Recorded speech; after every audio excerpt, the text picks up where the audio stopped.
Hey, welcome once again to this short episode that I want to continue narrating some of the events that I believe are important for us as Christians to know when we attempt to study the Quran.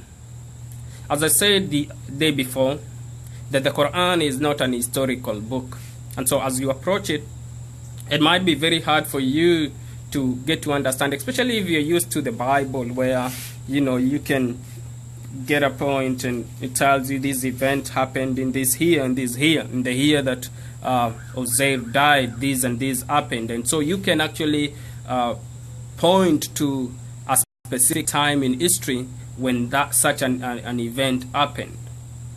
For example, we're talking about the census that happened in the days of Augustus. And so you can actually point that to a specific period of time in history. Now, that is not how the Quran is formulated. And therefore, for you to get to understand the Quran, you need to go outside of this book and get to understand some of the history that happened and the events around that time for you to be able now to come and understand, all right, so when he's talking about this is what he's doing. This was the environment. And I did narrate the events prior to what has been historians call pre-Islamic Arabia, and events leading to 570 AD, the year that Prophet Muhammad is said to have been born. And again, I took you through even to the point of Fatul Makkah, where he conquered Makkah, his own land, and in 632 he died. And after he died, of course, there was some acrimony, everybody wanting to rule after him. But eventually, one of his Sahabas, one of his close confidants, Abu Bakr, takes over, and it is him that commands, or rather gives the authority for the Quran to be collected into a single volume, and this collection is kept under Hafsa, the wife of the Prophet Muhammad. After Abu Bakr dies in 634, he apparently ruled for only like 2 years.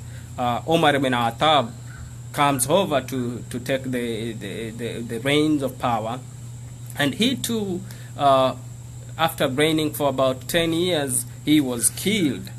Omar was killed, and after Omar died, Uthman bin Affan also came over to take power.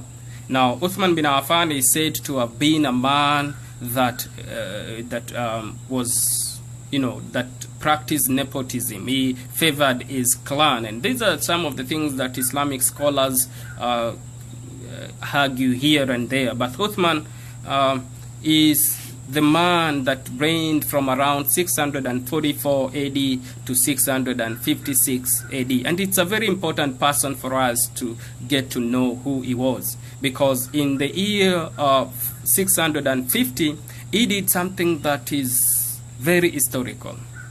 Having noticed that the Muslims were differing in the ways they were reading the Quran in the different places of the Islamic world at that time, he authored what has been called the Uthmanic Quran, in regard that he had all the other codices, all the other collections banned, and under Said bin Thabit, the Quran then was distributed to, after having a single volume, a single codex authored by him. The Quran was distributed to the Islamic world at that time, and the rest were banned. But then the other important thing for you to know, and these are historical data that you can get from various books, is that in 656, after Uthman bin Affan had been killed, Ali ibn Abi Talib takes over.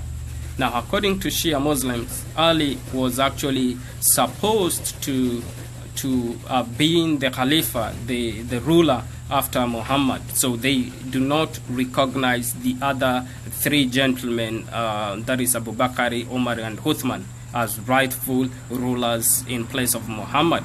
And it is said that even when Muhammad died, these gentlemen were actually not concerned with his death and even washing him and all this. It was Ali that was left to do all this. And we will leave that to Islamic scholars and the different schools of thought to argue out that. But then, in the short period that Ali bin Talib ruled,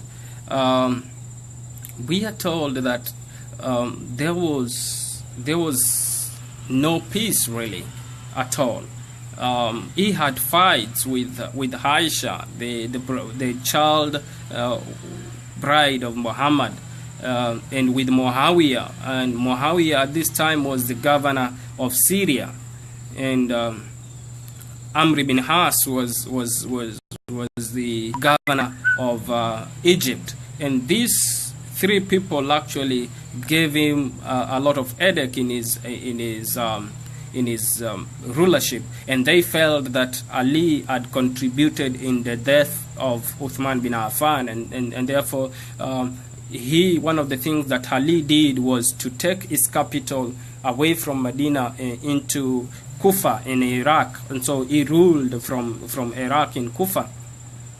Now, so Amr ibn As and Muawiyah really engaged Ali, and one of the battles, the first time they actually fought, was in what has been called the Battle of Safin, and this was a real test for Ali and for Muawiyah, and these are people that you will need to note later on. But on the 19th of Ramadan, and David Wood does a very good job in trying to analyze some of the events that happened during the month of Ramadan over the history of Islam. But one of these is that on the 19th of Ramadan, 40 years after the Hijrah, and that comes to around 661 AD, Ali was stabbed by one Abdul Rahman bin ibn Murjan.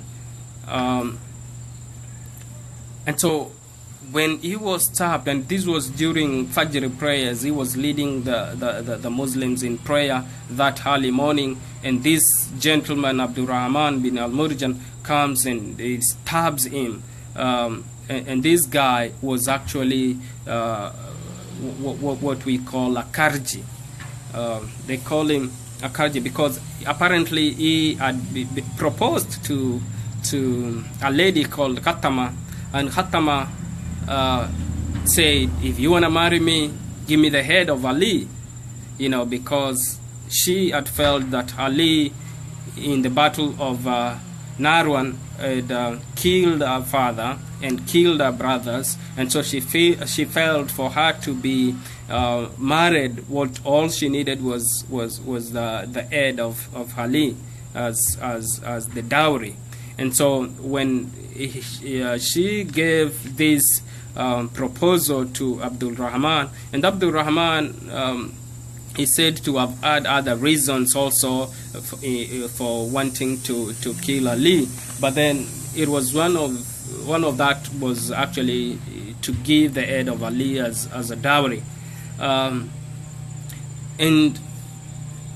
he stabbed Ali in the head, and this was the second time Ali had been stabbed in the head. The Battle of the Trench, Andak. Ali had actually been also wounded in his forehead.